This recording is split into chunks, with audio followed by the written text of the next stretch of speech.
అందరికీ నమస్తే మాస్టర్స్. మనందరి గురువు గారైన బ్రహ్మర్షి పితామహ పత్రిజీ గారికి, వంశీ కిరణ్ మాస్టర్ గారికి, ప్రవీణ మేడం గారికి నా ఆత్మ ప్రణామాల్ని తెలియజేసుకుంటున్నానండి. ఆత్మ పరిశీలన బుక్ రచయిత అయిన టార్కం షరాడారియన్ గురువు గారికి కూడా నా ఆత్మ ప్రణామాల్ని తెలియజేసుకుంటున్నాను. చాప్టర్ 5లో ఉన్నాం మాస్టర్స్. అన్నింటినీ గమనించండి చాప్టర్ కంటిన్యూ చేసుకుంటున్నాము.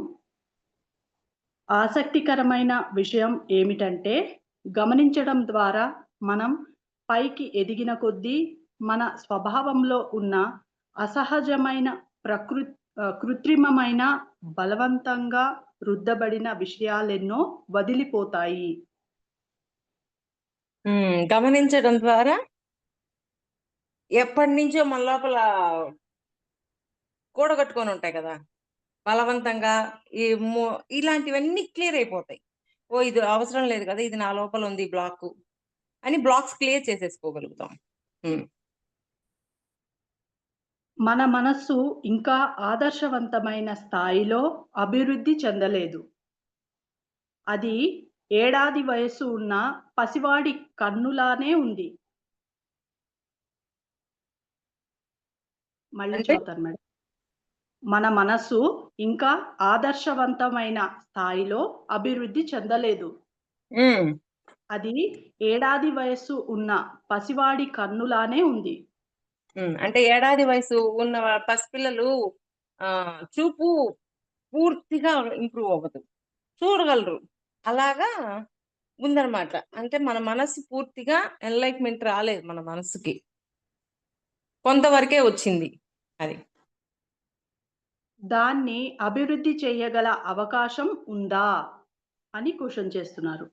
ఇక్కడ ఆసక్తికరమైన సంగతి ఏమిటంటే, మనకు అతీతంగా ఉండి ఎదురు చూస్తున్న వాస్తవం విసిరే సవాలు వలనే మనం ఎదుగుతాము. బాగా పాయింట్ అర్థం చేసుకోండి, మళ్ళీ చదువు పాయింట్. ఇక్కడ ఆసక్తికరమైన సంగతి ఏమిటంటే, మనకు అతీతంగా ఉండి ఎదురు చూస్తున్న వాస్తవం విసిరే సవాలు వలనే మనం ఎదుగుతాము. అంటే వాస్తవంలో ఉన్న వాటి నుంచి నేర్చుకోవడం ద్వారానే మనం ఎదుగుతాము అని చెప్తున్నారు. అందుకని మన ముందుకి ఏదైతే వచ్చిందో అది అన్ని మనం సృష్టించుకున్న వాస్తవమే అని చెప్పి దాన్ని జాగ్రత్తగా డీల్ చేయడం నేర్చుకోవాలా. అప్పుడు కానీ మళ్ళీ పరిణామం రాదు. మళ్ళీ చదువు మాలైన ఏమనుకోకు. Okay madam.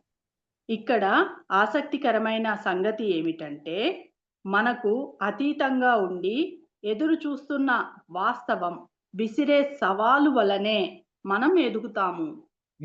వాస్తవం నుంచి వచ్చే సవాలు. ఇప్పుడు మనము కొంతమందితో మాట్లాడుతుంటాం. మాట్లాడడంతో వాళ్ళు కొంతమంది మనకు తగ్గట్టుగా మాట్లాడతారు, కొంతమందికి ఆ అవగాహన లేక ఎలా పడితే అలా మాట్లాడతారు. అలా మాట్లాడినప్పుడు భయపడిపోయి అమ్మో నేను ఈ పని చెయ్యలేను అనుకుంటే కుదరదు. అక్కడ ఆ సవాల్ నుంచి ఎలా డీల్ చెయ్యాలో నేర్చుకోవాలి. వాళ్ళ ప్రవర్తన అలాగే ఉంటుంది, వాళ్ళ అవగాహన అలాగే ఉంటుంది, కానీ దాన్ని కూడా దాటి నేను డీల్ చేయాలా. నాలో ఇట్లాంటి వ్యక్తులు వచ్చినప్పుడు కూడా నాలో దివ్యత్వాన్ని కోల్పోకుండా నేను అక్కడ మాట్లాడగలగాల అని మనం ఎప్పుడైతే అనుకుంటామో, ఆ సవాలు నుంచి మనం ఏ వాస్తవం అయితే సృష్టించామో అక్కడ జరుగుతున్న ఆ సవాలు నుంచి మనం ఎదుగుతాము. నేను ఎవరితో మాట్లాడను, నేను ఎవరితో మాట్లాడితే ఏమవుతుందో ఏమో, వాళ్ళ వల్ల వాళ్ళ వల్ల నాకు నెగిటివ్ ఫార్మేషన్ వస్తుందేమో, ఇవన్నీ అనుకొని కూర్చున్నాం అనుకో, ఎలాగా? ఆశ్రమ సదస్సులు ఏం చెప్తున్నారు? వ్యక్తి నుంచి కుటుంబం, కుటుంబం నుంచి సమాజం, సమాజం నుంచి దేశం, దేశం నుంచి ప్రపంచం, ప్రపంచం నుంచి భూమి, భూమిని దాటి ఇలా మన చైతన్యం ఎక్స్పాండ్ అవ్వాలి అంటే అందరినీ అంగీకరించుకుంటూ నేర్చుకోవాల్సింది నేర్చుకుంటూ ముందుకెళ్ళాలా. అలా వెళ్ళకపోతే ఎలా కుదురుతుంది? అందుకని మనం సృష్టించిన వాస్తవం నుంచి ఏ సవాళ్ళు అయితే నేర్చుకోవాలో అవి నేర్చుకుని ముందుకెళ్ళాల. అప్పుడు గాని మనం ఎదగం. మనం అంటే మన వాహనాలు కాదు, అని మనం భావించినప్పుడే అలాంటి ఎదుగుదల సాధ్యమవుతుంది. మన వాహనాలు కాదు.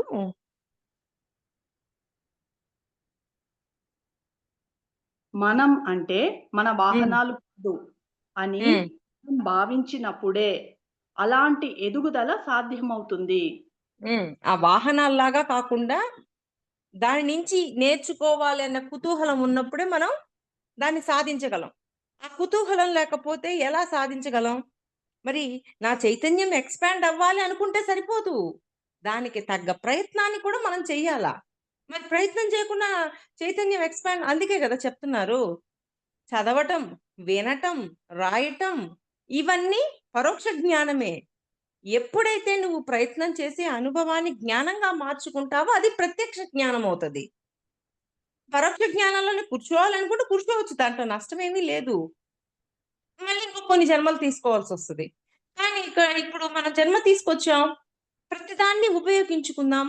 మనం సృష్టించిన వాస్తవాన్ని సవాళ్లుగా తీసుకొని ఏం నేర్చుకోవాలో నేర్చుకుందాం అన్న ఆకాంక్ష మన లోపల ఉన్నప్పుడు అది మారిపోతుంది. ఇప్పుడు నేను బోధన చేస్తున్నాను. ఈ బోధన చేయటం కూడా అమ్మో! నాకు అది ఒక సవాళ్ళే. ఏంటి? పొద్దున 12కి ఒకసారి, సాయంత్రం ఒకసారి ఇవన్నీ చేయగలగాలి. చెప్తూ ఉంటే మీరు చెప్పేటప్పుడు మీరడిగే క్వెషన్‌ల ద్వారా, నేను చెప్పడం ద్వారా, మాస్టర్స్ ఇచ్చిన దాన్ని గ్రహించడం ద్వారా, వీటన్నిటి ద్వారా నేనెంతో నేర్చుకుంటున్నాను కదా! ఈ నేర్చుకున్న దాన్ని నా చుట్టూ నా లైఫ్‌లో వచ్చినప్పుడు ఆ పరిస్థితులు దాన్ని ఇంప్లిమెంట్ చేస్తున్నానా లేదా? చేయటం ద్వారా కదా నాకు అనుభవం వస్తుంది. అనుభవం రావటం ద్వారానే ఇంకొకరికి చెప్పగలుగుతున్నాను. అలాగే ప్రతి ఒక్కరు మనం ఎదగడం కోసం వచ్చాము. మనమే సృష్టించాము ఆ వాస్తవాలని, ఆ సవాళ్ళని. కానీ ఆ వాస్తవం ఎందుకు సృష్టించాను అనేది కరెక్ట్‌గా తెలుసుకోగలగాల. అందుకే రికార్డ్ రూమ్‌కెళ్ళాల. హ్మ్. మనం అంటే మన భావాలు, మతాలు, సాంప్రదాయాలు, ఆఖరికి మన జ్ఞానం కూడా కాదు. చెప్పు. అవి మనం ఉపయోగించుకోవాల్సిన తాత్కాలిక వాహనాలు. హ్మ్. ఆ తర్వాత విశ్వం పట్ల మరింత అభివృద్ధి మరింత వృద్ధి చెందుతున్న మన ఆసక్తి కోసం లేదా అతీతంగా ఉన్న వాస్తవం పట్ల మరింతగా పెరుగుతున్న కుతూహలం కారణంగా కొత్త వాహనాలను ఏర్పరచుకోవాలి. ఇప్పుడు నిదానంగా చదువు. మేడం. మనం అంటే మన భావాలు, మతాలు, సాంప్రదాయాలు, ఆఖరికి మన జ్ఞానం కూడా కాదు. అవి మనం ఉపయోగించుకోవాల్సిన తాత్కాలిక వాహనాలు. అంటే జ్ఞానం కూడా కాదు. కానీ వాటిని ఎలా ఉపయోగించుకోవాలి అనే దాన్ని బట్టి. జ్ఞానం తెలుసు. జ్ఞానాన్ని ఎలా ఉపయోగించాలి? ఎలా ఆచరణ పెట్టాలి అనే దాన్ని బట్టి. హ్మ్.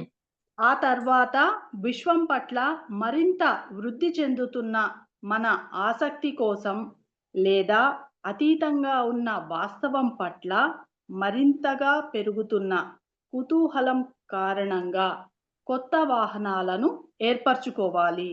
హ్మ్. అంటే ఇప్పుడు ఇందాక చెప్పాను గదా! మన చైతన్యం ఎక్స్‌పాండ్ అవ్వాలి. విశ్వం పట్ల ఉన్న కుతూహలం, ఆకాంక్షను బట్టి మనం ముందుకెళ్ళాలి. మన లోపల ఇంకా ఇంకా వర్క్ చేయాలి. ఇంకా తెలుసుకోగలగాలి. ఆధ్యాత్మికంగా ఎదగాలి అనే కుతూహలాన్ని పెంచుకోవాలి. హ్మ్. చివరి లైన్ చదువమ్మా. మేడం.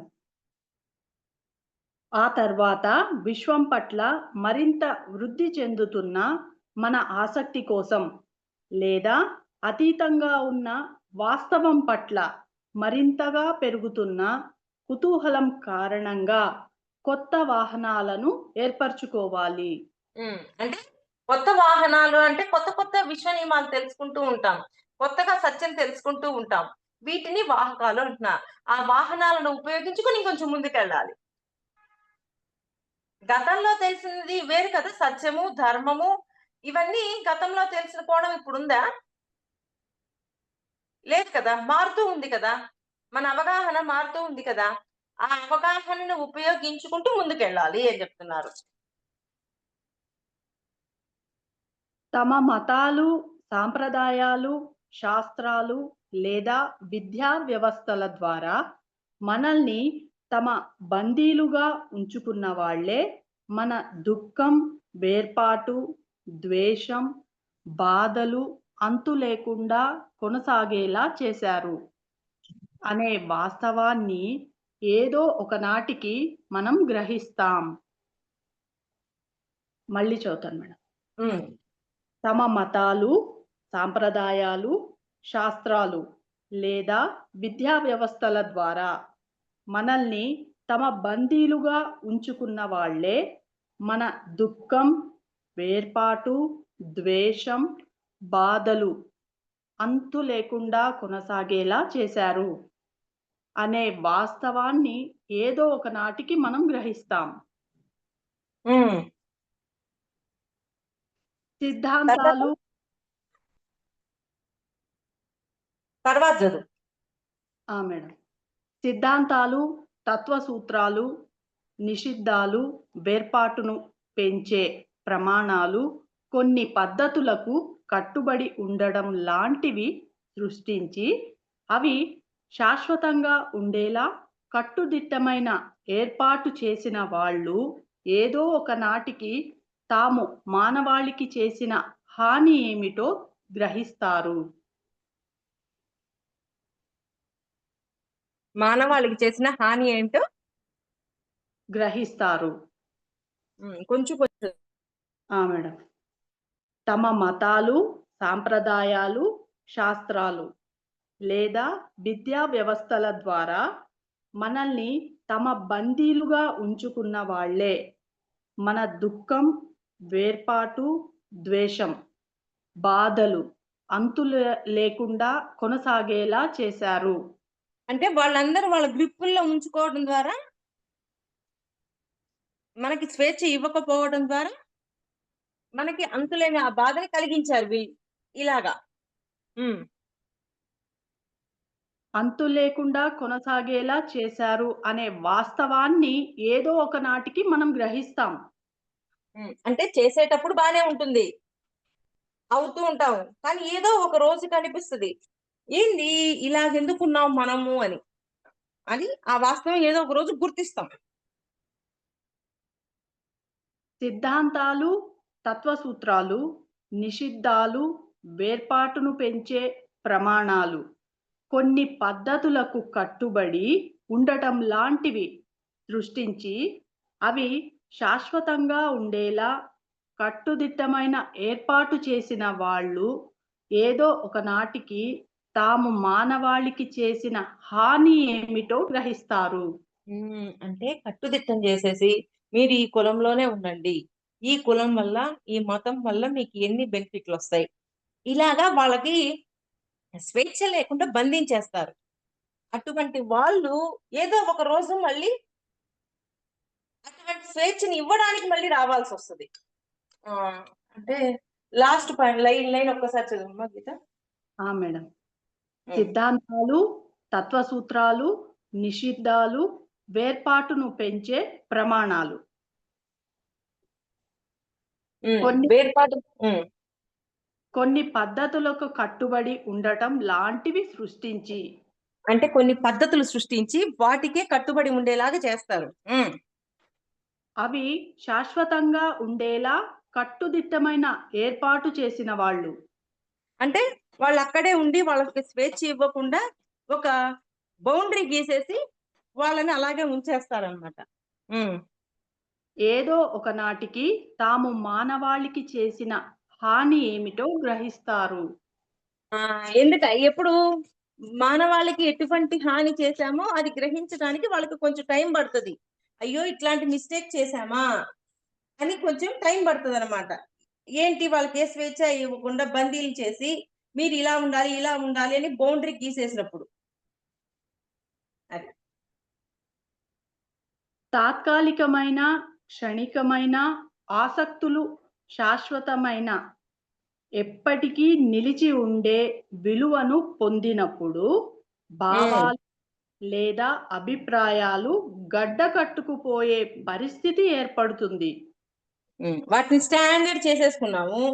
అప్పుడు మొత్తం మారిపోతుందా? మారిపోదా? అవన్నీ గడ్డ కట్టుకుపోయినాయి కదా! ఇది వరకు ఒక్క నిమిషం. బాల్య వివాహాలు చేయటం, భర్త చనిపోగానే సతీ సహగమనం చేయటం, ఇట్లాంటివన్నీ గడ్డగట్టుకుపోయినాయి కదా అప్పట్లో. ఎందరో మహానుభావులు వచ్చి కదా వాటిని మార్చారు. ఇలాంటి రూల్స్, రెగ్యులేషన్స్ అన్ని పెట్టి అలాగా ఎంతో గడ్డగట్టుకుపోయి ఉంటాయి అని చెప్తున్నారు. మళ్ళీ చదువునా మేడం లైను? ఆ, తాత్కాలికమైన, క్షణికమైన ఆసక్తులు శాశ్వతమైన, ఎప్పటికీ నిలిచి ఉండే విలువను పొందినప్పుడు భావాలు లేదా అభిప్రాయాలు గడ్డకట్టుకుపోయే పరిస్థితి ఏర్పడుతుంది. ఆ భావాలు అవన్నీ గడ్డగట్టుకుపోయే పరిస్థితి ఏర్పడుతుంది మనకి. అలా గడ్డకట్టుకుపోయిన భావజాలం వలన బాధకు, విధ్వంసానికి సంబంధించిన పరిస్థితులు ఏర్పడే అవకాశం ఉంటుంది. బాధకు, విధ్వంసాలకు అటువంటి పరిస్థితులు దారి తీస్తాయి అలా ఉండటం వల్ల. నిస్సంగాన్ని ఏర్పరచుకునే పద్ధతిలో మీరు మమేకమైపోయిన వస్తువు నుంచి క్రమక్రమంగా వైదొలుగుతారు. నిస్సంగాన్ని ఏర్పరచుకునే క్రమంలో దాని నుంచి జాగ్రత్తగా వైదొలుగుతాం. అంటే ఏదో ఒక రోజుకి అది జరిగే తీరుతుంది. దాని నుంచి మమేకం అవ్వకుండా వైదొలగడం అనేది జరుగుద్ది. మమేకమై ఉన్నాము అంటే అక్కడ నేర్చుకోవాల్సింది ఉంది కాబట్టి మమేకమయ్యాం. ఎప్పుడైతే నేర్చుకోవడం అనేది అయిపోతుందో దాని నుంచి ఆటోమేటిక్ గా దూరం అయిపోతాం. ఓకే,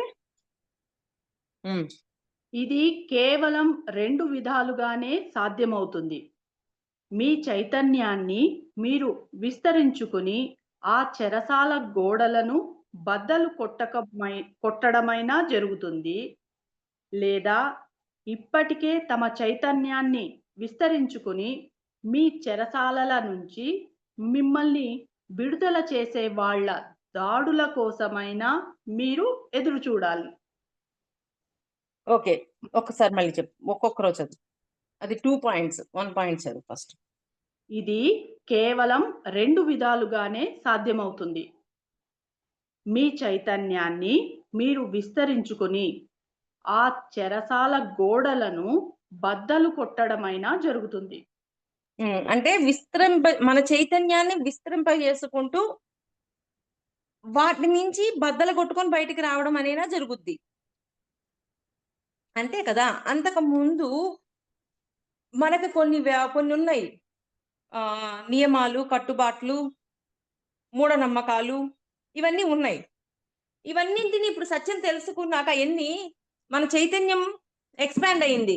ఎక్స్పాండ్ అయ్యాక ఆ సత్యం అర్థమైంది.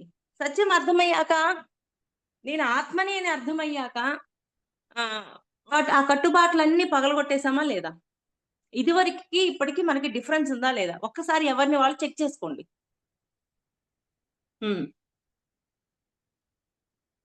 లేదా ఇప్పటికే తమ చైతన్యాన్ని విస్తరించుకుని మీ చెరసాలల నుంచి మిమ్మల్ని విడుదల చేసే వాళ్ళ దాడుల కోసమైనా మీరు ఎదురు చూడాలి. అంటే మనకై మనము చైతన్యాన్ని ఎక్స్పాండ్ చేసుకోవడం ద్వారా ఎదగచ్చు. లేకపోతే ఎవరో వచ్చి వాటిని బద్దలు కొట్టచ్చు. ఇప్పుడు వంశీ సారు, పత్రి సారు ఎంతో మంది వచ్చి అన్ని చోట్ల తిరుగుతూ ఎప్పుడు చెప్తూ ఉంటారు. చెప్పింది వినడం ద్వారా అప్పుడు బద్దలు కొట్టుకోవచ్చు. మన చైతన్యాన్ని ఎక్స్పాండ్ చేయటం ద్వారా బద్దలు కొట్టుకోవచ్చు. మన లోపల ఉన్న మూఢనమ్మకాలు ఇట్లాంటివన్నిటిని. యుగాల తరబడి మనం మన మానసిక పరమైన నీడల్లోనే ఇరుక్కుపోయి ఉన్నాం. అంతే కదా. ఇన్ని మూఢనమ్మకాల్లో ఇరక్కపోయి ఉన్నాం. మనకు వీలైనంత ఉత్తమంగా వర్తమానం కోసం మన చట్టాలను, పద్ధతులను ఆదర్శాలను రూపొందించుకున్నాం. మనకు వీలైనంత ఉత్తమంగా వర్తమానం కోసం మన చట్టాలను, పద్ధతులను, ఆదర్శాలను రూపొందించుకున్నాం. అది మానవాళి చేయగలిగినది ఇంతేనా? ఈ శిఖరాన్ని మించి మనం పైకి వెళ్ళలేమా? మానవ సృజనాత్మక వనరులను అడుగంటిపోయాయా అని ఆశ్చర్యం కలుగుతుంది. మన పాదాలకు ఉన్న సంకెళ్లను మనం తెంచుకోగానే కొత్త దర్శనికత జయించాల్సిన కొత్త శిఖరాలు ఉన్నాయని నిజమైన సృజనాత్మకత ఉన్నవాళ్ళు మనకు చూపిస్తారు. ఒక్కొక్క లైన్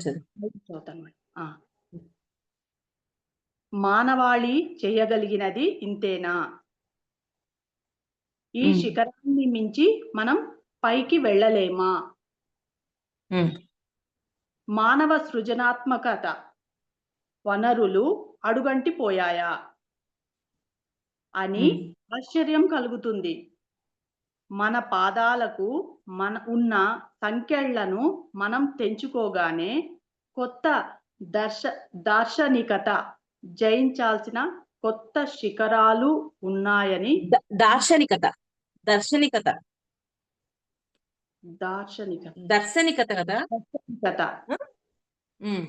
కదా దీర్ఘమే ఉంది మేడం. దార్శనికత జయించాల్సిన కొత్త శిఖరాలు ఉన్నాయని నిజమైన సృజనాత్మకత ఉన్నవాళ్ళు మనకు చూపిస్తారు.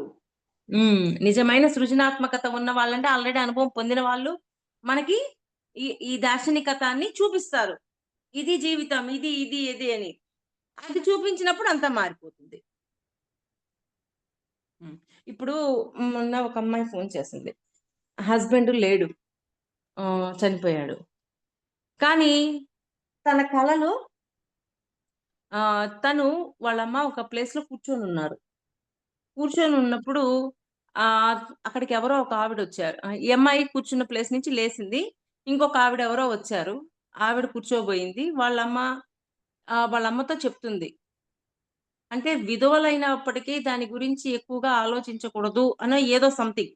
అంటే తను వైదవ్యం పొందిన స్త్రీని అని ఒక భయము, బాధ అన్నీ ఉన్నాయి. కానీ తన జీవాత్మలో అవి ఉన్నాయి. కానీ సత్యం తెలిసింది కదా, అతను ఆత్మ, నేను ఆత్మని. మరి అతని ఆత్మ అతని ఏ ప్రణాళిక మీద పంపించినా ప్రణాళిక పూర్తి చేసుకొని వెళ్ళిపోయారు. మరి నా ప్రణాళిక పూర్తి కాలేదు కాబట్టి నేను భూమి మీద ఉన్నాను అన్న అవగాహన వచ్చినప్పుడు వాటన్నిటిని బద్దలు కొట్టమా? ఆ వైదవ్యంలో ఉన్నప్పుడు భయం లేకుండా హ్యాపీగా ముందుకెళ్ళగలుగుతాం. పక్కన వాళ్ళ అవగాహన ఏదైనా అవ్వనియండి, మనకు సంబంధం లేదు. వాళ్ళ అవగాహన అలా ఉంది. కావాలంటే వాళ్ళ అవగాహన అలా ఉంది కాబట్టి కొంచెం జాగ్రత్త పడుతూ ఉంటాం, వాళ్ళ ముందు అలా ఉండకుండా. కానీ లోపల మాత్రం అసలు సత్యాన్ని తెలుసుకొని ఆ సత్యంలో ఉంటూ హ్యాపీగా ఉండగలుగుతామా లేదా? అవన్నీ బద్దలు కొట్టేశాం కదా సత్యం తెలుసుకునే కొద్దీ. అలాగా ఆ సత్యం తెలుసుకునే కొద్దీ, ముందుకు వెళ్ళే కొద్దీ ఆ సృజనాత్మకత అంటే ఏంటి, కొత్తగా ఇంకా మన జీవితం మారిపోతూ ఉంటుంది. వీటన్నింటిని బద్దలు కొట్టేస్తూ ముందుకెళ్తూ ఉంటాం. అది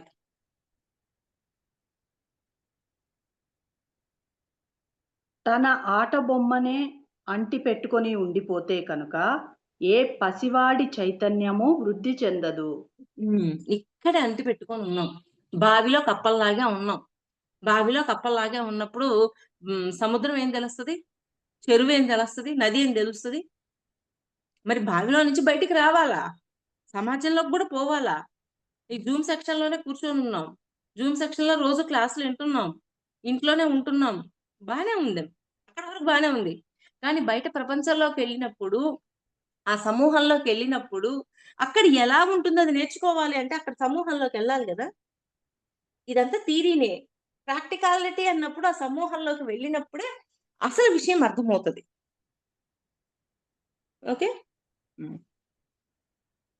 మరి ఇంతగా ఎక్స్పాండ్ అవ్వాలి అన్నప్పుడు దాని ఆకాంక్ష పెంచితే సరిపోదు. దానికి తగ్గ ప్రయత్నము, దానికి తగ్గ దాన్ని వర్క్ చేయటం అనేది ముందుకు చేయాలి గదా! చేస్తే అప్పుడు మన చైతన్యం అనేది ఎక్స్పాండ్ అవుతది. ఆ సమూహంలోకి వెళ్ళగలగాలి. దేశంలోకి వెళ్ళగలగాలి. అన్ని చోట్లకి ఎవరొస్తారో మన ముందు వాళ్ళని యాక్సెప్ట్ చేయగలుగుతూ ఉండాల. అది. యుగాల తరబడి ప్రయాణించి ఎన్నో పీడనలు దాటి మనుగడ సాగించగలిగిన భావాలన్నీ ఆ యుగానికి సంబంధించిన అవసరాలకు తగినట్లుగా ఉండి, ఏదైనా కొత్త అవసరం తలెత్తినప్పుడు వికసించే అభివృద్ధి చిహ్నాలు. హ్మ్. మళ్ళీ చదువుతాను మేడం. మళ్ళీ చదువులేండి. యుగాల తరబడి ప్రయాణించి ఎన్నో పీడనలు హ్మ్. దాటి మనుగడ సాగించగలిగిన హ్మ్. భావాలన్నీ ఆ యుగానికి సంబంధించిన అవసరాలకు తగినట్లుగా హ్మ్. ఉండి, ఏదైనా కొత్త అవసరం తలెత్తినప్పుడు వికసించే అభివృద్ధి చిహ్నాలు. హ్మ్. హ్మ్. అంటే ఏదైనా అవసరం వచ్చినప్పుడు అభివృద్ధి చిహ్నాలు. హ్మ్. నాకు క్లారిటీ రాలా. నాకొక్కసారి మళ్ళీ నిదానంగా చదువు తల్లి. Okay madam. యుగాల తరబడి ప్రయాణించి ఎన్నో యుగాల నుంచి ప్రయాణం చేస్తుంది మన ఆత్మ. మన జీవాత్మ. ఇప్పటిదేం కాదు కదా! హ్మ్. ఎన్నో పీడనలు దాటి అంటే ఇన్నెన్నో దెబ్బలు ఎదుర్కొని. పీడనలు అంటే ఎన్నెన్నో తగులుతూ ఉంటాయి దెబ్బలు. హ్మ్. మనుగడ సాగించగలిగిన భావాలన్నీ అంటే ఇక్కడ మనుగడ ఆ పీడలను తొలగించుకుంటూ వాటిని దాటుతూ మనుగడ. అంటే జీవించగలుగుతూ ఉండటం అనేది జరుగుతూ ఉంది కదా! హ్మ్. ఆ యుగానికి సంబంధించిన అవసరాలకు తగినట్లుగా ఆ యుగానికి సంబంధించిన అవసరాలకు తగినట్లుగా. అంటే ఇప్పుడు గతంలో ఎలా ఉండేది? స్త్రీకి స్వేచ్ఛ లేదు. ఓకే. మరలా వైధవ్యంగా ఉన్న స్త్రీని కనీసం బయటకి కూడా రానీయరు. ఇవన్నిటిని ఆ టైంలో ఎలా ఉన్నాయో వాటిని అనుభవిస్తూ పాయింట్ అర్థమవుతుందా మాస్టర్స్? ఆ టైంలో ఎటువంటివి ఉన్నాయో అవన్నీ అనుభవిస్తూ. ఆ చివరి లైన్ మళ్ళీ చదువు ఆ పాయింట్. మేడం. ఎన్నో పీడనలు దాటి మనుగడ సాగించగలిగిన భావాలన్నీ ఆ యుగానికి సంబంధించిన అవసరాలకు తగినట్లుగా ఉండి, ఆ యుగానికి సంబంధించిన అవసరాలు ఎటువంటివో వాటిని బట్టి, వాటికి తగ్గట్టుగా. హ్మ్.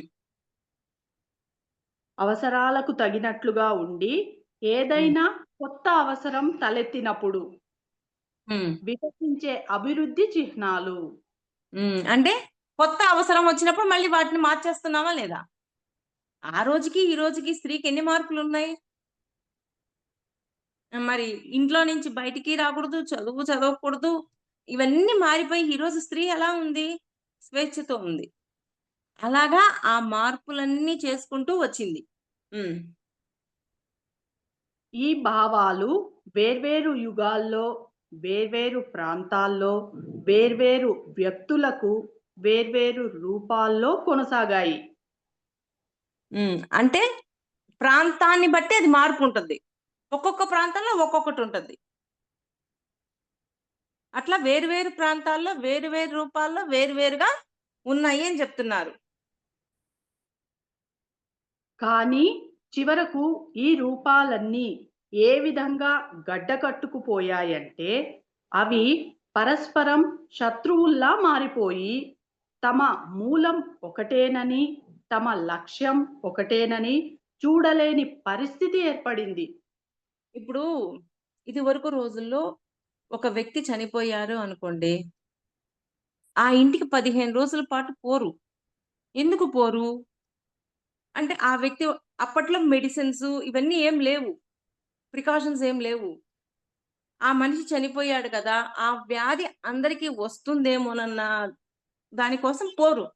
ఒక 15 రోజుల తర్వాత ఆ ఇంట్లో వాళ్ళకి ఏమీ కాదు కదా! ఆ! ఓకే. పర్వాలేదు అని అప్పుడు పోతూ ఉంటారు. అలాగా అప్పటి కాలంలో అయ్యుండేవి. ఇప్పుడు మళ్ళీ చదువురా. మేడం. ఈ భావాలు వేర్వేరు యుగాల్లో, వేర్వేరు ప్రాంతాల్లో, వేర్వేరు వ్యక్తులకు వేర్వేరు రూపాల్లో కొనసాగాయి. హ్మ్. కానీ చివరకు ఈ రూపాలన్నీ ఏ విధంగా గడ్డకట్టుకుపోయాయంటే అంటే ఇవన్నీ ఎలా అయిపోయినియి? మూఢనమ్మకాలుగా మారి వాళ్ళింటికి పోకూడదు, చేయకూడదు అని విపరీతమైపోయింది. అక్కడ ఆ పని జరగటానికి ఒక కారణమైతే అన్ని విపరీతాలయిపోయినియి. ఆ విపరీతాలై స్ట్రాంగ్ అయిపోయి ఇంక ప్రతి దానికి ఒక వేర్పాటు ఇవన్నీ ఏర్పడ్డాయి. హ్మ్. అవి పరస్పరం శత్రువుల్లా మారిపోయి, తమ మూలం ఒకటేనని, తమ లక్ష్యం ఒకటేనని చూడలేని పరిస్థితి ఏర్పడింది. మూలం ఒకటేనని, లక్ష్యం ఒకటేనని చూడలేకపోతున్నారు. ఎందుకని అందరం ఆత్మస్వరూపులమే. మరి ఇది దేహాన్ని ఈ జన్మలో ఈ దేహం వదిలేసాం. మళ్ళీ ఇంకొక దేహాన్ని తెచ్చుకుంటాం. ఈ అవగాహన ఏమీ లేదు. ఇవన్నీ లేకపోవటం వల్ల ఆ మనిషి చనిపోయాడు. అక్కడ ఆత్ముంది, ఇదుంది. ఇట్లా ఇవన్నీ ఇలా సృష్టించడంతోటి అస్సలు దాన్ని మర్చిపోయాం. ఆ మూలాన్ని మర్చిపోయాం. అన్నిటిని మర్చిపోయాం. హ్మ్.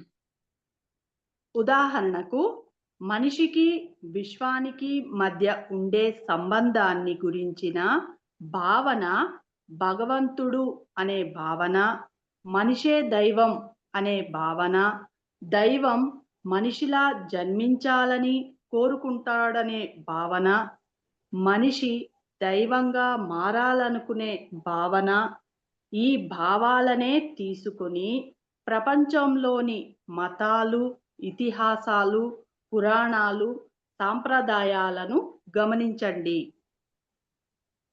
అంటే వాటి మధ్య దైవంగా జరిగే అందరూ దైవంగా మారడానికే వచ్చారు అన్న అవగాహనతోటి మీరు దీన్నెప్పుడైతే తెలుసుకుంటూ ఉంటారో అక్కడ అవగాహన మారుతది. మళ్ళీ చదువుది. Okay madam. పాయింట్ ఉదాహరణ బాగా అర్థం చేసుకోండి మాస్టర్స్. హ్మ్. ఉదాహరణకు మనిషికి, విశ్వానికి మధ్య ఉండే సంబంధాన్ని గమనించిన భావన.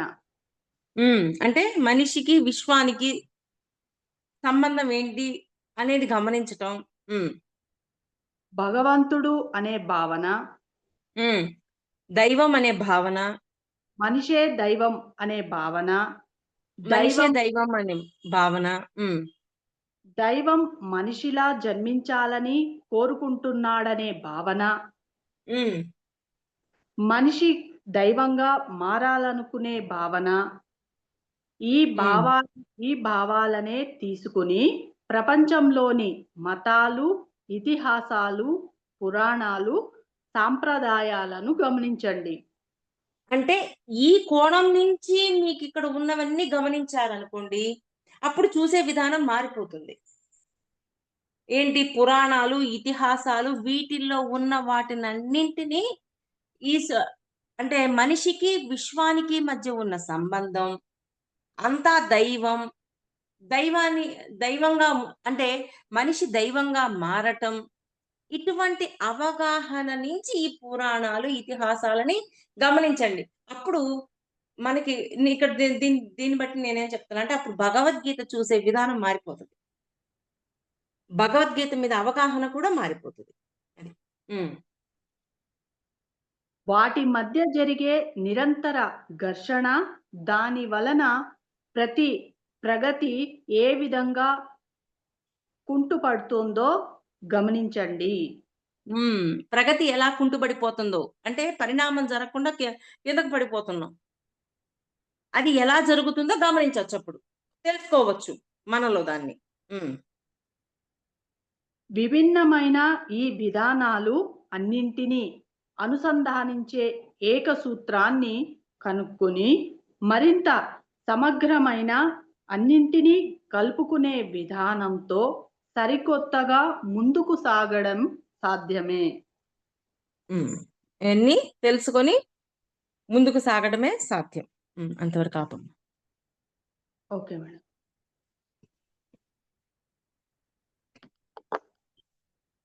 ఇంతటి అవకాశం ఇచ్చినటువంటి ప్రవీణ మేడం గారికి నా ఆత్మ ప్రణామాల్ని తెలియజేసుకుంటున్నాను మాస్టర్స్. అందరికీ థ్యాంక్ యూ మాస్టర్స్.